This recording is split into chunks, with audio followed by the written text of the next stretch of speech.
At this point in time, we already had a recap between both Simon and Leo Nakazuki. Mostly to pass the time while we were waiting for Shred to get back. Is everybody ready? Ready? Yes. Hold on, I gotta go walk my dog. Oh my No. First off, Shred, Oh my word. get fucked. All right. Roll to attack Asami. No. Simon will Like take the she help did. action for somebody. The hell? My lord. If you can't do it yourself, store-bought is fine.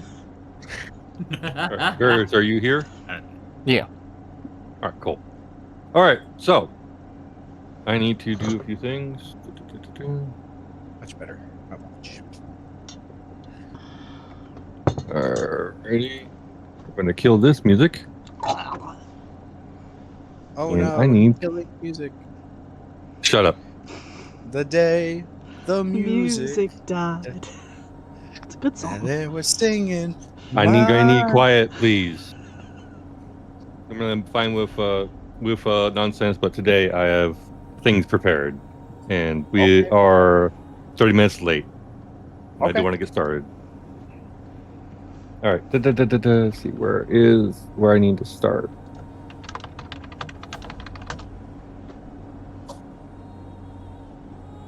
All right.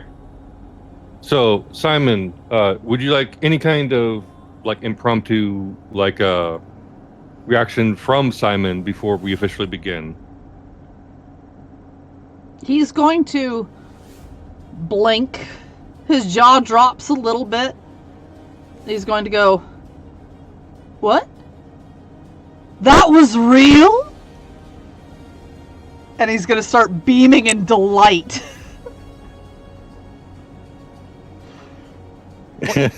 What is happening? All I'm doing is just looking between both like the humanoid figure and Simon. Just they're like various reactions going for like, what are you talking about? And then suddenly just immediately just beaming almost fully gleefully, and I'm just Yuto's just looking back and forth, like obviously confused, but like his hand paws are just twitching over his like sheathed short sword, like eager to try and draw it out just in the event anything goes down, which more likely it will. Yeah, Vincent is pretty much doing the same, except that he's pretty much he's clutching the handle of his shield real tight, and just he's keeping an eye on the figure ahead that has apparently spawned this ring of fire, and just like at the raying for whatever it this person's gonna throw at him, or anyone else for that matter. I'll ask this, and I don't remember if I asked this at the last session. Do I recognize this as the same source of the energy I felt before? Yes, and it's more potent. So I turn to the rest of the party, and, especially the ones I mentioned, what I felt that day to them, and I'm like, this is the source of that infernal energy I felt that day. The flames Asami- around the hooded cultist. Oh, sorry. Go ahead, Asami. Sami looks at the group, looks at the cultist. She has her spear draped across her shoulders. She is the most relaxed, and she just tilts her head at this man, confused. This is the thing you are afraid of? He doesn't look that terrifying. Oh, just wait till he gets going. Oh my. The flames around the hooded cultist shift. Infernal light coils around the figure's right hand, twisting and lashing as something formed. An object dragged into existence through sheer will alone. A massive, multi-headed whip of infernal metal unfurls into existence. Each length bristles with spikes, hooks, and barbed edges. The weapon lures casually to his side. A scourge. You know where he is. The cultist says calmly, "Tell me now." I'm going to need perception checks from everybody. Oh, here we go. I don't want to. I'm so good Oh, at fuck. these. Fantastic at these. Nope. Did he even roll? Oh, yeah. I'm great at these. Perfect. We're all so bad at this. Hiroshi's like, Yes! There's an 18. You know. At least one of All us right, got let me something. roll. Yoshi. Your rolls are hidden. Nat 20, there we go! Let's go! There you are, gamer. I was gonna say, Hiroshi seems to have gotten it unless somebody can get a nat 20 at this point, and before I could even say anything. Nicely done, Gamer Wolf. All right. Ironic is both of the clerics that at 20. the person whose whole thing is wisdom got like a 5. A So I'm- 9. I stand corrected. All right. Simon's thing is let definitely you- not wisdom. Just to let you know, Varys, your rolls are correct. Hidden. Oh, my bad. It's all good. All right. Those of you who Wait. pass the check, notice. Oh. Yes. Oh, I see. Yeah, I can't make it public, but he rolled a 9. Yeah, I fixed I made it. I made it public for you. Okay. Those of you who passed the check notice something above you.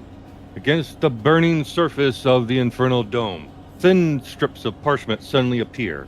Paper charms press flat against the fire in a perfect triangular pattern. The ink across the talismans begin to glow. The infernal flames recoil. For a brief moment, the hellfire dome tears open, creating a hole just large enough for something to pass through. A small figure drops through. Talismans ignite instantly, burning to ash as the opening seals itself again. The dome reforms once more, even as the figure continues to fall downward. Simon only. Give me a perception and insight check, both with advantage. Yay! The thing Simon's known for. Yeah, absolutely. Where's my insight? Oh, wow. Okay. Damn. Good. Or, I mean, damn. Insight's Another 18. All right, perfect. And this is epic because now it's raining outside my house. I love it. All right. Oh, very good. Simon. Something about the falling figure catches your eye. Short brown-robed individual looks familiar. The build, the posture, suspiciously familiar to tragedy. But this figure wears a carved wooden mask. One half of the mask bears a smiling expression of comedy. The other half is twisted into tragedy's grief-stricken face. In one clawed, gloved hand, they carry a wooden practice sword, a bokken. In the other, another of those strange paper charms. The cultist looks up just in time. The talisman slaps against his forehead. The moment it makes contact, the infernal energy swirling around his body gutter violently, like a flame suddenly starved of air. The bokken comes down a moment later. Crack! Strike lands squarely against his skull. Cultist's body bends forward from the force of the blow. The masked figure flips backward, landing lightly between the party and the cultist. Varys, you now have the floor. I can't believe it took over 10 years. 10 years to find you. As he rips off the mask, a very familiar face, as Tatsu reveals himself from underneath the guise. Who is this? What is happening? Yep. Toki smirks and says, "You're late, you know. I don't know how much longer we were gonna hold out on being able to bait him out like this." And Tatsu goes, "I'm still getting used to making these talismans, you know."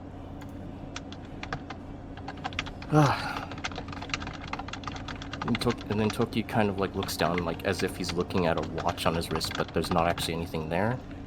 But there's some sense of magic that he's probably weaving. That damn Zenkai should be here soon. Wonder where he is. Toki said, and then Tatsu says, "Well, I got a little head start. You could say I'm a little angry. Angry would be an understatement." Now, he looks over at Sebastian and says, "I'm gonna ask you one last time. What did you do with Dorgid and Storm Eater?" Points the boken at him. The cultist slowly begins to straighten. Where the boken struck, a deep gash has split open across his forehead. For a brief moment, something thick and black leaks from the wound. Not blood, but something darker, thicker, almost like tar. The flesh begins knitting itself back together almost immediately, sealing the wound as though it had never existed. The cultist's neutral expression slowly fades. A faint smile appears. Ah, an interesting parlor trick. With a flick of his wrist, the talisman pinned to his forehead ignites and crumbles to dust, but ultimately useless against one such as me. His gaze shifts once more back to Simon. Perhaps if I had been as I was when I first met your friend here, the smile disappears, his voice sharpens. Where he cracks the scourge once. The sound of the many tipped lashes ringing out like an anvil echoing across the forest. His cunning talon. All right, hold here.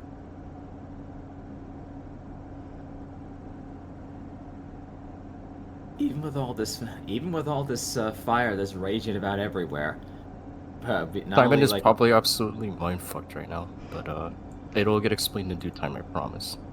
This I'm was having planned. fun. Okay. I was gonna say, like, I was literally just leading up to that. Like, even with all this heat going on between the weapon and the ring of fire all around them, sheens of cold sweat go all around Yuto's brow as he's just staring at what basically just transpired. Like, first off, what in the world was that stuff that was coming out of that humanoid figure? And second off, who was this suddenly revealed stranger out of nowhere there? And why are they suddenly familiar with one member of the party here? He was trying to regain his composure as best he could, but he obviously couldn't make heads or tails of what was going on. But he continued to say nothing and let things play out. Before anyone can answer, the air rushes. A sudden, overwhelming whoosh slams into the battlefield from all directions at once. Cloaks snap, fur and feathers whip violently in the wind. The infernal dome collapses. The hellfire that has surrounded you is extinguished instantly. I immediately tell my guys, run. Right, before that happens, Tatsu looks back at the group. Does he recognize Simon in that form? Because he remembers a blue tiefling, but I don't know if he recognized Simon in that bat form. he recognizes the outfit. He does not recognize the figure inside of it. Probably recognizes the voice as well, because I don't think Simon's voice changed any. And definitely recognizes not. the cat. And Insight comedy check, and question tragedy. And comedy and tragedy. Insight check question mark. Go ahead. Advantage or normal? Advantage. Because you two know Alright. each other. Given the situation, I'm not going to guidance it because it's very tense right now. Let's see. Insight advantage. Ba-ba-da-bum. That was almost a nat 20. Almost. Saw that too. You recognize it as Simon. Like the cadence, the posture, the coy smirk directed at Sebastian in front of you, and then you see comedy and tragedy. You recognize these two very vividly. Oh yeah. This Masks is Simon don't that change. is standing before you. Alright, As so let's, before, Okay. oh, you go ahead. Tatsu pauses for a second as he looks over at Simon. Like, his gaze is looked over at the group, but it's more poised towards Simon's area. He pauses for a second and lets out a huge sigh of relief. Oh, thank goodness I got here just in time. He hasn't gotten you yet. And That's then- very nice. Run! Yeah, what he Why said are we anyway. running? All right, I'll before explain anything later. happens, before anyone does any kind of actions, because we're still in the same interaction, I will prompt for reactions when it's time. Asami, your body reacts before your mind does, and you feel it immediately. A massive surge of ki energy redirects the flames, smothering them as if they had never existed, and then a presence makes itself known behind all of you. A black-scaled dragonborn stands at the edge of the clearing, wearing an armored kimono, unmoving. Zenkai, the hand of the shogun. Without a word, he walks past the party. Toki says, "It's about time you showed up, Master." Placing himself between you and the cultist, without looking back at any of you, the gaze remains fixated on the figure ahead.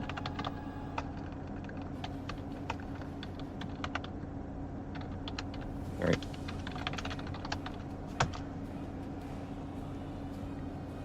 Senkai places his hands between Asami and Cassandra, pushing them apart without ever touching them.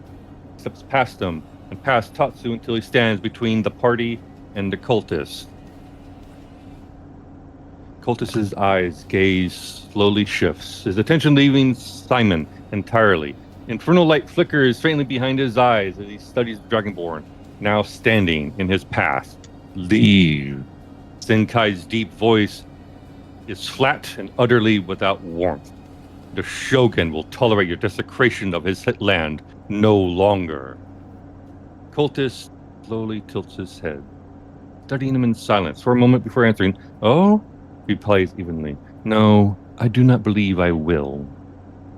Senkai exhales slowly through his nose. Sound quiet but deliberate. It is the breath of someone who had expected that answer long before the words were spoken. He does not turn back towards the party. Go, his voice does not raise. This foe is beyond any of you. Leave him to me. Party can now react. I You fucking heard go. what he said, everyone. I think this is a good time to leave. Asami is realizing she just got told to fuck off by someone a lot stronger than her. There'll be time for explanations later, Toki raises his voice. But for now, we must run. Vincent grits Tell his me teeth. twice. Vincent Yes, grits his I Oh, go ahead. agree. Vincent grits his teeth as he can't help but. It's in his nature. It's like he doesn't. He kind of assumes the worst could happen at times, so he just says, "Stay safe, Zenkai." All right. Senkai reaches to his waist and loosens the belt of his kimono.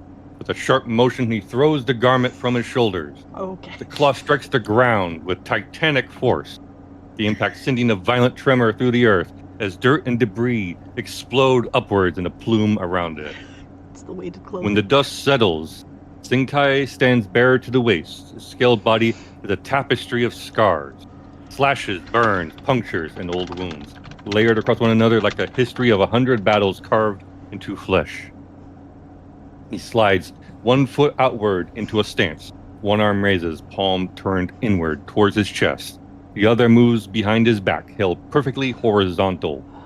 The cultist watches this display without moving. Slowly, corners of his lips begin to curl upwards. You are different. Sandra is the first to move. She turns and breaks into a sprint, her voice echoing behind her. Come on, she bellows. All right, you may all now start to move. Asami is going to run away before someone makes a dynamic entry. Yeah. I'm gonna run straight forward. Listen, I caught the reference immediately when you described that stance. Yeah. I was like, hold on a minute. There's a dynamic entry appearing here. We're getting My Grey this. Malkin will stay in a tree trying to keep about 80 feet away. This way they can keep an eye on what's going while we run. The agreement there is within the Grey Malkin will be summoned back 10 minutes from now to give a report. All right. The cultist makes no attempt to pursue those who flee. His attention is fully shifted now. The rest of you fading from his awareness as though you no longer exist. His gaze remains locked on Zenkai alone. Slowly, his smile widens. As you flee, one of you looks back. Yuto, this Dragonborn, this man, knew your mother. What you see in the next moment steals the breath from your lungs. I request that nobody interrupts me at this point. Oh dear.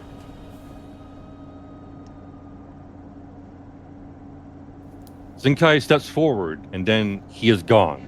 A thunderous explosion erupts where he stood as the air collapses inward with violent force. Yet not a single blade of grass bends beneath the shock. In the same instant, he appears before the cultist, his palms striking forward and stopping only an inch from the humanoid's chest. The impact detonates. The cultist is driven backward nearly 50 feet, his body carving a straight line across the ground as the earth erupts around him. A boom of pure chakric force billows outward from Zinkai's body, trees bending violently away as bushes whip and twist under the sudden pressure of that single movement. Zinkai remains exactly where he was, his body perfectly still, his eyes fixed forward as the cloud of dust slowly rises around the impact site.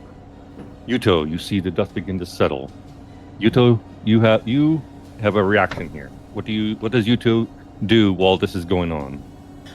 Just to remind me, just so I'm understanding it right, because at first it almost sounded like as if like Zenkai was stepping, and then he just disappears, like as if like the cultists got rid of him. But then next thing I'm hearing, like he just immediately just is like an open palm strike or something on the cultists, and it just did like a huge. He was moving so fast that he looked like he disappeared and appeared in front of the cultist. Ah, okay.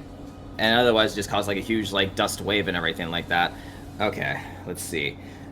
As I'm running, like my mind's obviously overwhelmed with all these questions, like who the hell is this stranger that just came out of nowhere? What the hell is this cultist like wanting everything? What is Zenkai doing after that? Did you know this is gonna happen? Like how is he able to like stand up against this cult? Like so many things back and forth over and over, but like he desperately wants to ask, but he knows like he shouldn't be in a place like this, so like he feels helpless, obviously, like wanted to try and help the person who indirectly like saved his mother and everything. So he was just looking back helpless as if like unsure what to do other than just keep running with the rest of the party. But he's going to try and keep up with the party as much as he can while still basically keeping his head locked, like turning as backwards as it can, like focusing on the dragon until he would end up being out of sight, all the while worrying like, oh my god, is he like, he saved my mother, does he even have a chance against someone like him? Should I? Still unsure what to do. He wants to try and help, but he doesn't even know what to do, and he still finds his body just still running forward with the rest of the party. Grain by grain, the cloud clears. Cultist is still standing. The entire front of his robes has been annihilated by the strike, reduced to shredded tatters fluttering in the wind. Beneath the ruined cloth, his flesh is no longer human.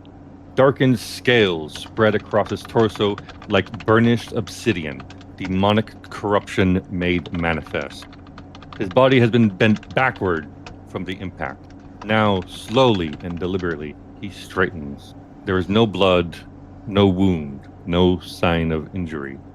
Is that all? He asked calmly. The scourge cracks through the air as the remains of his robes explode outwards. A massive pair of blackened wings tear violently free from his back.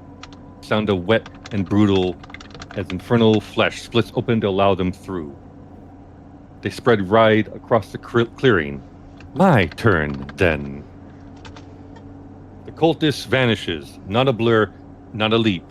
One moment he stands before Zenkai, and the next his form collapses inward, dissolving into a burst of infernal fire. He reappears behind the Dragonborn in the same instant. One clawed hand already raising his infernal energy erupts from his palm. Zenkai is already moving. His body shifts sideways in a blur of motion, the blast tearing across the clearing where he had been standing only a heartbeat before. The beam carves across the battlefield, and everything it touches simply ceases to exist. The ground disintegrates into blackened dust. Trees vanish mid-trunk as if erased from the world, and the earth herself is ripped away, leaving only a deep gouge where the attack passed. Reactions from everybody. Yuto's starting to slow down his pacing because now he's worried. He somehow has this sort of looming sensation in his mind and throughout his body that whatever Zenkai is going to be faced against, odds are he may or may not be able to survive it. Probably if he could, he's going to endure like one hell of a blast from whatever the cultist is probably going to like try and do it appear with, especially with that random like inward outward explosionary thing. So like he's still trying to like keep up with the group, but he's also indirectly slowing his running motion out of some sort of sheer hope that maybe he'll force his body to just maybe like stop and turn around and like want to like try and do something to help. All the while his eyes are still practically fixated. He never moved his head back, forward again once. He's still like focusing. Like he wants to call out to Zenkai, like to look out or to try and help, but like he's so overwhelmed with like all these kinds of emotions and all these thoughts and questions. He is lucky if he can manage it. But he's just like doing his best to just keep on running, albeit much slower now. Hiroshi sees Yuto start to slow down, and as he's running, he makes his way closer to, where Yuto is running, seeing him start to slow, and kind of half yells over to him, "I know what you're feeling, but you're no good to your family dead. We need to keep running." My head then darts over to the sound like who was telling that, and sure enough, it was Hiroshi, the same size as me, animalkin, that was so far has been the most caring out of the entire party. I look at him. He realized able to understand what I was feeling. I then look a couple of times between him and the action that was commencing. It was kind of breaking my heart to hear that, like, unfortunately, he was right. I wasn't, like, that's probably something Zenkai probably would do. Especially when he warned everyone we're of no use to him just being in that same area between him and the cultist. I did want to help, but at the same time, I wanted to be able to carry out my other mission, to avenge my mother and get my weapon back. That being my mother's weapon back, technically ours, but that being said, hearing that, like, I hesitate for a moment, then I just exhale sharply. I just very quickly just utter underneath my breath, like inaudible only to maybe to Hiroshi, but ultimately to myself, "Zenkai, I'm sorry." And then he proceeds to pick up his pacing, and now he's able to keep up running not only with Hiroshi, but with the others. I'll go last.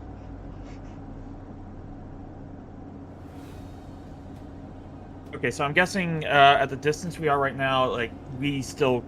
Anybody who look behind could actually clearly see what the cultist just did.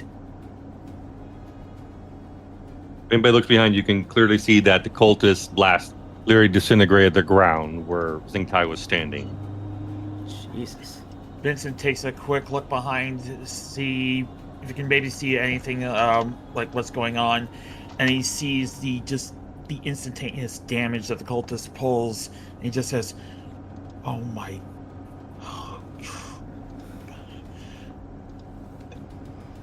That's not natural. You think? That's... Hey, I have not seen any kind of energy ever that could just... Apparently, from the way it looks like it wiped the trees just out of existence. You think that isn't natural? You've never seen anything that can do it. You think that isn't natural? Asami is clearly panicking a little bit, by the way, and her stop to look back and talk with this person. It's just like, yeah. We can worry about it later, Cassandra yells out. Keep running. As Tatsu is running with Toki by his side, he asks him a quick question. It's like, "So what exactly did you say were Zenkai's chances of survival again?" Toki pauses for a few seconds and says, "It's 50-50, but I believe in him. He's been through worse." And they keep running ahead. Is Cassandra doing anything specific? Other than sprinting, and she's keeping an eye on people in the back. If anybody looks like they're falling behind, she drops back, grabs them. She will literally grab them, carry them on her shoulders, and keep running. Like, Buff Light, carry me You're away. getting fireman carried if you fall behind. Simon, as And you he's notice- running. Go ahead. Also, you notice, Simon, that Brutus is also doing the same thing. He's falling behind. Erica is panicking, like full out panicking. She has a look of pure terror on her face, and she is sprinting as hard as she can. And Vale is this also sprinting. Asami, Oh, no, go ahead. Asami will tell Cassandra to go. She can catch up to anybody there. She's going to make sure that everybody gets away. She's not letting Cassandra pick her up. Yeah. All right. As funny as it would be, she's not letting Cassandra pick her up. She'll move out of the way, Cassandra, every time. She does have more movement speed. Simon will tell Comedy and Tragedy to also, if anybody falls behind, make sure they keep up. Push them, pull them, make sure they are standing on their feet and running with us as we flee. And in this Something as specific well. You instance, notice that Grey Malkin is no longer able to stay in the battlefield. It's becoming too dangerous, and your familiar is forced to retreat. That's okay. They can go 100 feet, 200 feet, up on an angle. Their goal is just to keep an eye on the fight, essentially to try and warn us if any of those laser beams are coming our way or any shockwaves might be coming our way, because we don't know the range on them. Just to give us a chance to dodge if he takes a pot shot at us. That is Grey Malkin's current goal, current order. Now Simon. Grey Malkin see. Well, Oh. Grey Malkin see real quick is that Sebastian is wholly focused on Zenkai, and Zenkai is matching him evenly for the moment. All right. Simon's going to do something silly and possibly stupid. That sensor that Erica gave me, that I have since identified, I get it. I unspool it like a yo-yo. I'm going to swing it gently.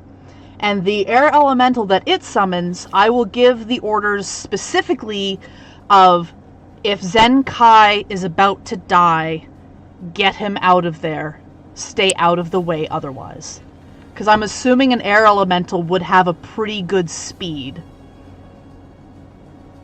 Okay, I don't have an elemental token set up to the item at the moment, but yeah, you see this whirl of energy, this surge outwards as this being of crackling clouds, air, wind, and lightning. This manifests with its arms crossed, observing the battle as you continue moving onwards. Thanks! Running. You do not stop. None of you. Oh my god. Just a, Yeah. None of you do not stop running. Behind you, the sounds of battle erupt. Shockwaves slamming through the forest and impacts echoing like distant thunder. Each collision of force sends tremors through the ground beneath your feet as you flee deeper into the trees. Branches snapping overhead and leaves tearing loose in the rushing wind. You do not look back again. You run until your lungs burn and your legs begin to tremble beneath you, until the thunder of those impossible blows fades into the distance and the forest slowly grows quiet once more. Only then do you stop. Bent over, gasping, hands braced against your knees as your body struggle to recover from the desperate sprint. As I bring you to a new map. Desperate sprint. Asami looks like she went for a light jog compared to everybody else. You know, all of you, this is, unfortunately, Asami, you are also winded from this sprint because you had to run. You all had to sprint at a good, fair distance. You had to cross almost like half of the distance of a single day in a single sprint. It's also Everybody the is panic. winded. Yes. So you are not immune. I'm sorry. Me looking at Simon's surprisingly good constitution and still being like, nah, that boy's gasping. so, can you I'm guys just going give off these the fact he tokens has of a the scene because fast it's black for me? Yeah, I don't have a same token here. of vision. Oh yeah, no Give me a token second. vision. Give me All a the little second. dots I'm gonna dancing around. Let's see here, lighting. Do-do-do-do-do. The sandstorm starts There you playing go. everywhere. Yeah. All right, Oh my god. All right, you can now click and drag your tokens onto the map. Oh, how do we do that? Just grab this. Just open up your the actors tab There I am. on the right hand side on PCs folder. Just click and drag your character sheet literally onto the map. Oh, okay. Okay. Tales of the Veil PCs. Okay. Right there. Mm. Gotcha. I can't do the There you go. 3 guys, Okay. but I got these There it guys. is. Strange, because you should have control over them. You do not have permission Right. to create a new token for this character. Oh my god. Give me a second. Wait. Hold, please. We're experiencing technical difficulties. Your call is important to us.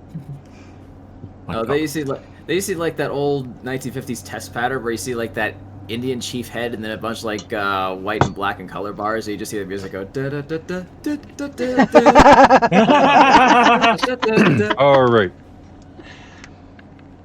Silence returns to the forest as you slip into the plains. Not the oppressive stillness that came before, but the quiet that follows survival. Time passes, just enough for the pounding of your hearts to slow and the tremor in your limbs to begin fading. Ahead of you, the foliage rustles. Cassandra reacts immediately, her hand snapping to the hilt of her sword as she steps forward, placing herself between the group and the shifting brush. Simon The goes leaves part. prone. I fall down. Not sure what I had. I kept a document. Give me a second. All right. I need to find where I put him. Does Tatsu sense danger? Just give me a minute. Because things are, for some reason, can't find the things. Where are you?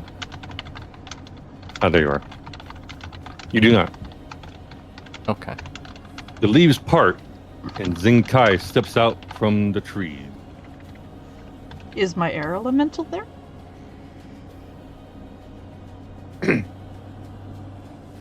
It has returned to the sensor. Okay. Ooh. Thin trails of smoke curl from his scaled body, heat shimmering faintly in the air around him. His breathing is steady, his posture relaxed. And aside from faint scorch marks along his scales, he appears completely unharmed. I'd like to Toki walks insight up him. to Zenkai. Oh, Is this really him? Is Simon's question. Can I get advantage if I do the voice? No. Insight check at normal. Yeah.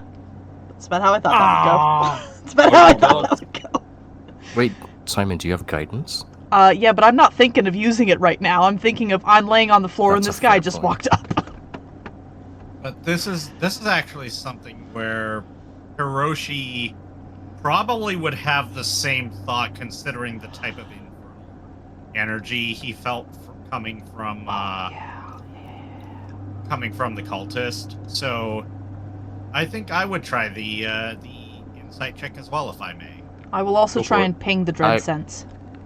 I was going to say, because of what Toki actually is, he's someone that I feel like would kind of have a general sense of if it really is Zenkai or And Can in I fact, use I his would also passive I would- insight. Hold, please. Starskin, hold, please. Ferris is speaking. I was just going to say, can Toki gauge with his passive insight of 14 if it might feel like it's Zenkai or if it might feel like something else? Okay, I'll get to that in a moment. Starskin, what were you doing? I will also, in this case, I will use guidance on myself. You're given the guidance it requires like a somatic and verbal, so it will be noticed. Oh, so in that case, no. So I will just do the insight checks straight. Oh. Toki, this is most definitely Zenkai. He has the stance, his expression, and everything. Cassandra exhales slowly as the tension leaves her shoulders and her hand slips away from her sword. Zenkai studies the group in silence for a long moment before his gaze settles on Simon. A dangerous shadow follows you, he says calmly. Well, it's looking for someone that I have no idea where they are. That That's I even- can tell. Sorry, well, that's Okay, right. then. That's even worse. Art Varus. Toki whispers to Zenkai, "Is it about time I dropped this disguise already?" Zenkai holds up a finger before he exhales through his nose before continuing. He retreated after I struck him a second time, fled through a gateway of flame. His eyes moved briefly across the party before returning to Simon. He will return, but not soon.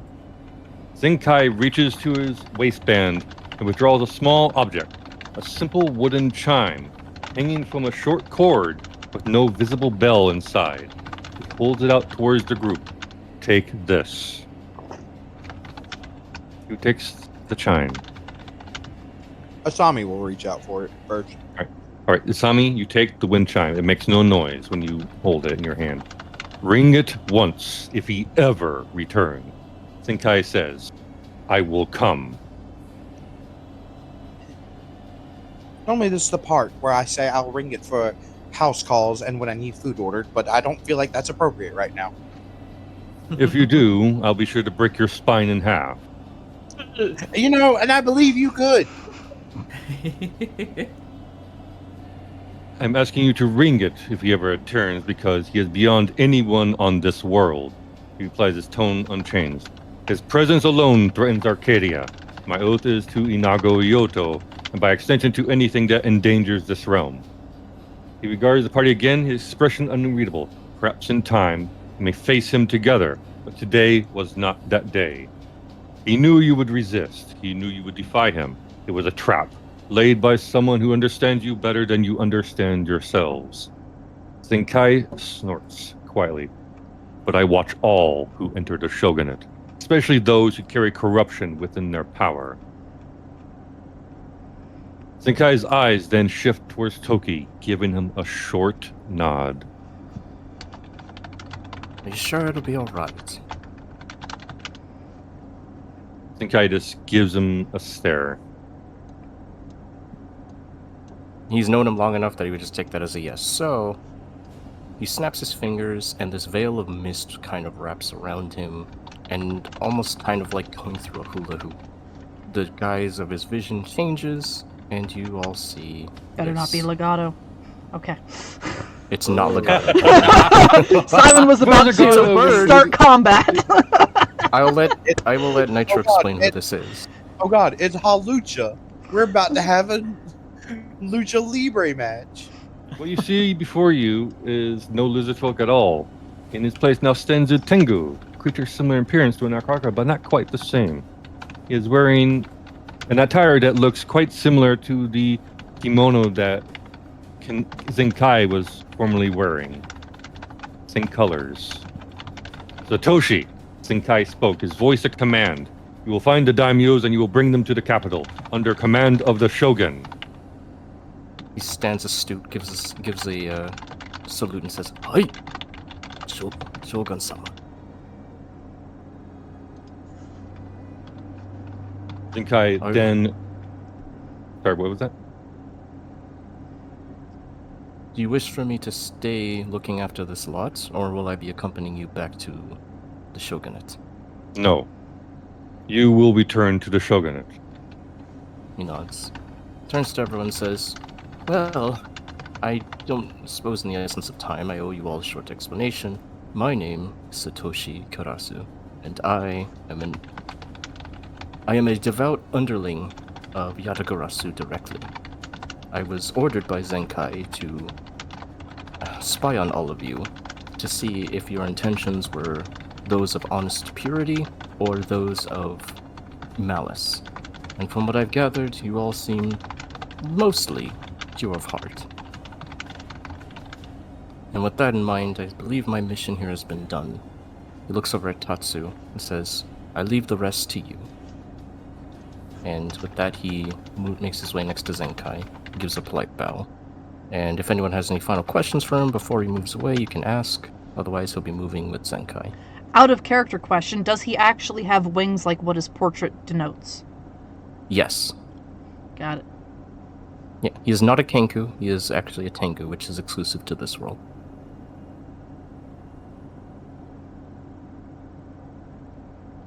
Ito is just standing there, like, absolutely incredibly speechless. The person who was originally, like... Was that, like, a lizard kind of person that you were before? Just remind me what Yeah, your... it was a shape- green lizard folk. Green lizard folk, okay, thank you.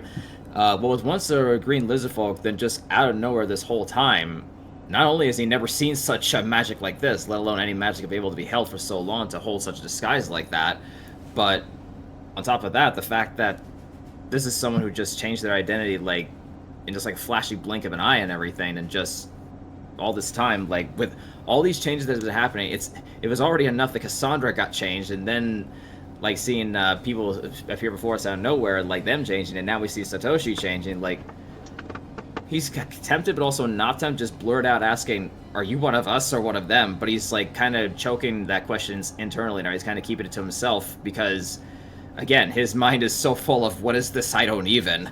While desperately trying to keep like a very calm sort of demeanor and everything like that. His hand paw like holding on to the mask that had veiled him before and everything before they encountered the humanoid figure. Just there's just so much going on. Like if anyone were to like take a look at, and even like with the newcomer that's with them, if anyone were to take a look at his face for but a moment, like you could see that he's trying to fight through so much. I have so many questions, and at the same time, what the hell is it? If anyone ever seen the Joe Schmo show, you hear that infamous voice line, "What is going on?" So she puts a hand up, and then looks over to Zenkai and says, "I believe they are owed an explanation."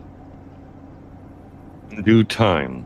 For now, we must assemble the daimyos. That thing's appearance has complicated matters. He turns towards the rest of the group and he says, "Travel lightly, heroes. May the celestials guide you." Senkai brings his hands together and bows deeply. Then he turns and steps back into the trees. Simon will Presence raise a fading into hand the before he forest. goes, trying to get his attention, and goes, "He's a servant of a failed Archduke, if that makes a difference, or at least he was. He was trying to bring him back and bring vengeance on those who killed him in one specific plane of existence." Senkai only pauses momentarily until Simon is done speaking to give Simon the impression that he is listening, but then he continues moving forward as he brings out a hand, beckoning Satoshi to his side. Presence fading to the forest as completely as it had arrived.